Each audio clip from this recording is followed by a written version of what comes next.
अहो, गुलाबी साडीने महाराष्ट्र जिंकला, पण आता तीच साडी थेट बॉलिवूडमध्ये पोचली आहे. मग हा रिमेक मूळ गाण्यापेक्षा भारी झाला आहे की फक्त नावालाच साडी आहे?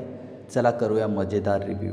मंडळी, संजू राठोडच्या गुलाबी साडीने जेव्हा इंटरनेट हादरवलं होतं, तेव्हा प्रत्येक रील, प्रत्येक लग्न आणि प्रत्येक डीजेवर हेच गाणं वाजत होतं. आता त्याच गाण्याचा सारी नावाने धमाल 4मध्ये बॉलिवूड अवतार आला आहे.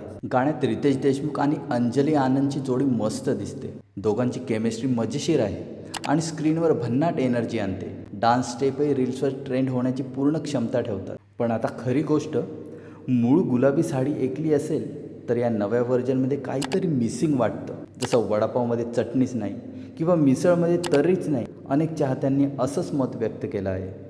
तरीही हे गाणं पूर्णपणे वाईट नाही. बॉलिवूड टच आहे, मोठा स्केल आहे आणि धमाल फ्रँचायझीचा मजेशीर फील, यामुळे गाणं एंटरटेन करतं. विशेष म्हणजे संजू राठोडचा बॉलिवूडमधला हा मोठा टप्पा आहे आणि त्यासाठी त्याचं कौतुक नक्कीच करायला हवं. जर तुम्ही मूळ गुलाबी साडीचे फॅन असाल तर तुलना नक्की करालच, पण जर फक्त एन्जॉयमेंटसाठी गाणं पाहत असाल तर हे गाणं तुमचा मूड फ्रेश करेल. माझ्याकडून या गाण्यासाठी रेटिंग 3.8 आउट ऑफ 5 स्टार. तर मंडळी, तुम्हाला ओरिजिनल गुलाबी साडी जास्त आवडलं की धमाल 4चं नवीन साडी? तुमचं मत कमेंटमध्ये नक्की सांगा. व्हिडिओ आवडला असेल तर लाईक करा, शेअर करा आणि अशाच प्रामाणिक आणि मनोरंजक मराठी मूव्ही, सॉंग्स रिव्ह्यूसाठी चॅनलला सबस्क्राईब करायला विसरू नका. पुन्हा भेटू एका नवीन रिव्ह्यूसोबत. तोपर्यंत हसत राहा, सिनेमे बघत राहा आणि लक्षात ठेवा, रिव्ह्यू आमचा पण निर्णय तुमचा. जय महाराष्ट्र.